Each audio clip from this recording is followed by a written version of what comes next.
Hello, my monstrosities. Hello once again.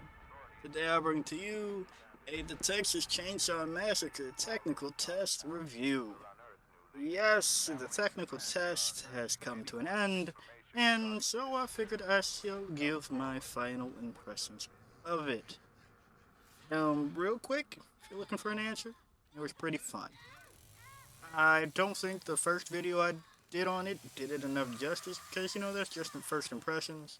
So I wanted to give more feedback to both the people that on my community tab say that this is an instant buy, or people that are going to casually buy this, or any dev that's still looking for feedback. I want to just help out any way I can, and I would also like to say thank you for having me.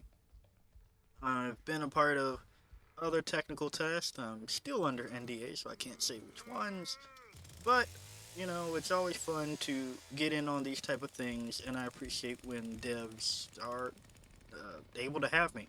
So if a dev from this team sees this, I appreciate you giving me a chance to do this and to cover it. And yeah, so hopefully I can come back. Now that we are, talking about the pleasantries I play, let's start rapping into the game.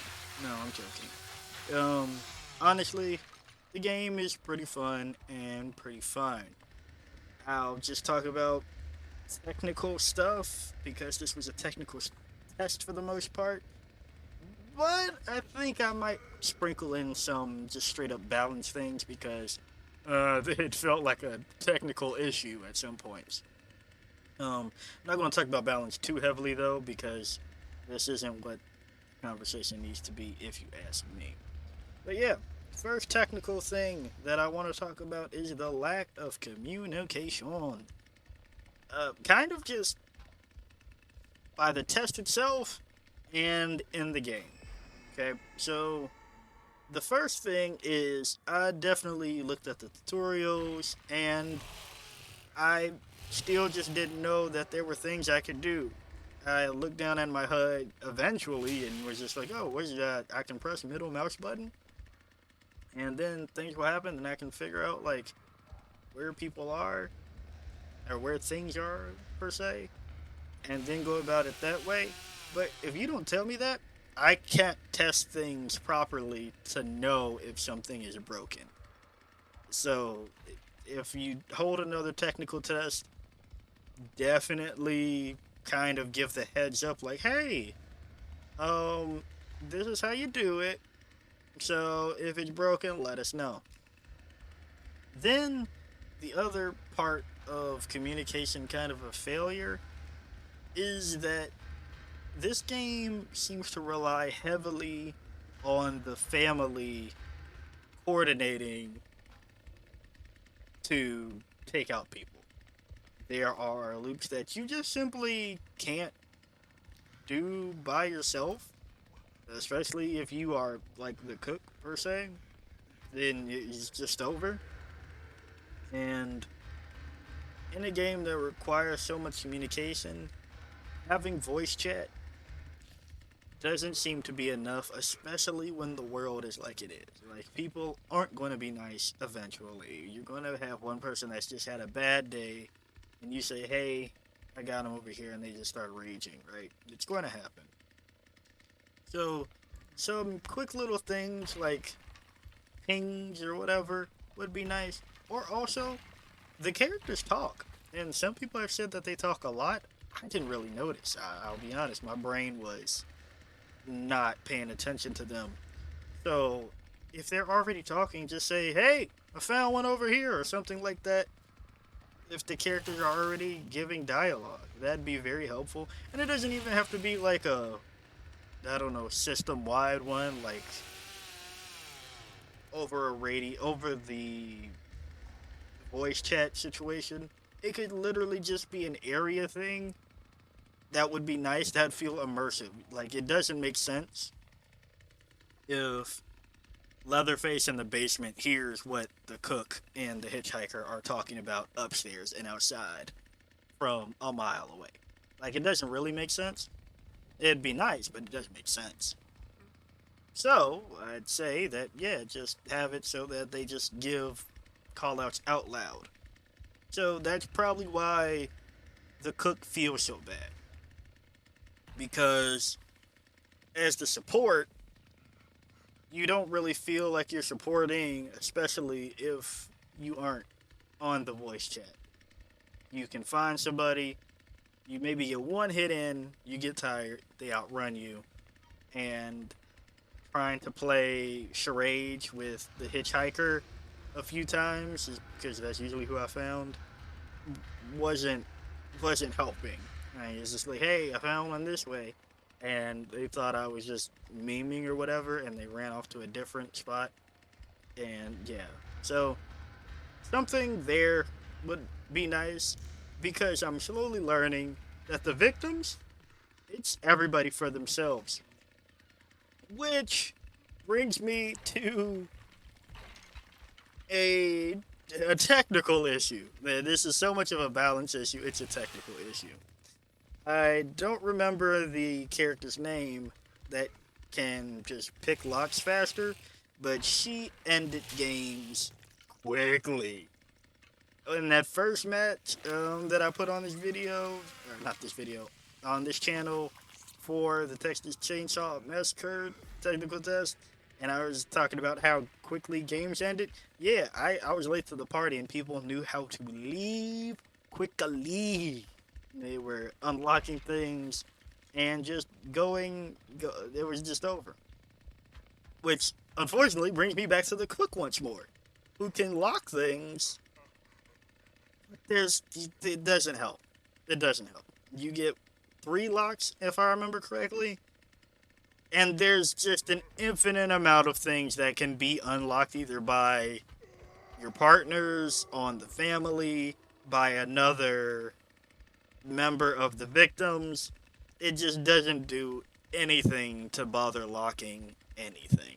If people just get out, and it's not even like it's one way to leave. There are multiple ways to leave. So locking one door in particular just slows down somebody for, I don't know, 5 seconds if they really want to force that. It wasn't really a thing. So in the technical test, I didn't want to talk about balance too much, but the cook needs help, and the victim that can break locks needs help. Yeah. Um, but hopefully that's all I say on that. Which, so, you know, going past those two characters, Leland was funny. I like that I could get knocked on my bum as the cook. It was kind of hilarious. I didn't realize how long I'd be on the floor. So maybe that's a technical issue, because it felt like, the animation seemed to be in alignment, but at the same time, it seemed to be a while. Okay, so I don't know if that's a tech issue, but maybe think about it. It's not busted by any means. No, I take that back. I definitely have seen some nasty things with that interaction. But yeah.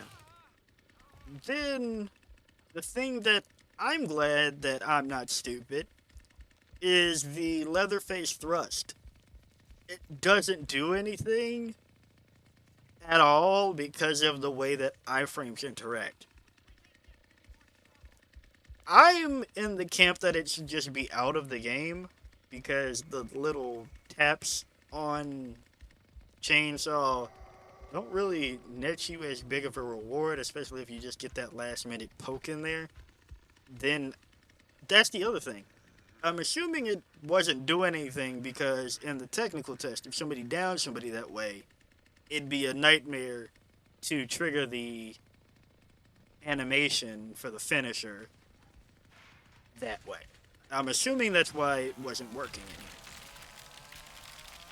How you plan to address that, I don't know. I personally say you could do without it completely, because it didn't. It it requires you to be very close, and it wasn't hitting in the technical test. And if people are still winning without that interaction, I say you can do away with it. The other interaction that you won't see me use that isn't too much of a technical fault, but it's also not really game balance, is the chainsaw for Leatherface and revving it. It stalls fairly quickly, so I never found a reason to actually rev it to try to get the insta down with it, because then you have to kick it back over. So I don't know what part of the system was trying to implement that too much. I feel like you should maybe get a second shot with revving to an extent, or do the interaction before the stall. I don't know. Something there needs to be. I shouldn't say needs to be. Just humbly, you will save more time just getting your attacks in, because your cooldown on the swing kind of didn't matter, especially if you have the other members of the family, which you should be, around to get these downs. It doesn't. It's not a factor. So it's nice to have, but not the end all be all. And lastly, Grandpa. I want to say that functionally he was malfunctioning, because if he's coded this way, might be an issue. If the prompt is to feed Grandpa, it kind of doesn't do anything until you reach max, and by that time the game is probably over. Now, in this game that I'm playing, it was a stalemate for a very long time. The person must have been just completely scared and had no clue what to do. But it does. Grandpa doesn't do anything until 5, where it's just like, okay, no hiding anymore whatsoever. So I think that the scream, the duration of the scream is supposed to be during the reveal of like, hey, don't move. But from what I've seen from others and then tested, you kind of just can stop when the scream that you're like being told is about to happen. You can just kind of stop there, and then after it starts, you just move again. I'm assuming it's supposed to last, like the detection of the victims is supposed to last for the entirety of the stream. Is what I'm assuming. So that would be another technical thing that you might want to investigate. If it's not supposed to work that way, it should work that way. I'll just throw it out that way. But yeah, if you got a chance to play it or watch other people play it, tell me your thoughts. Tell me if I'm off my rocker, and leave some other feedback for any dev that's looking for feedback through the YouTubes. But yeah, if you like the video, like it. Got a comment for me, comment. And until next time, peace out, my monstrosities.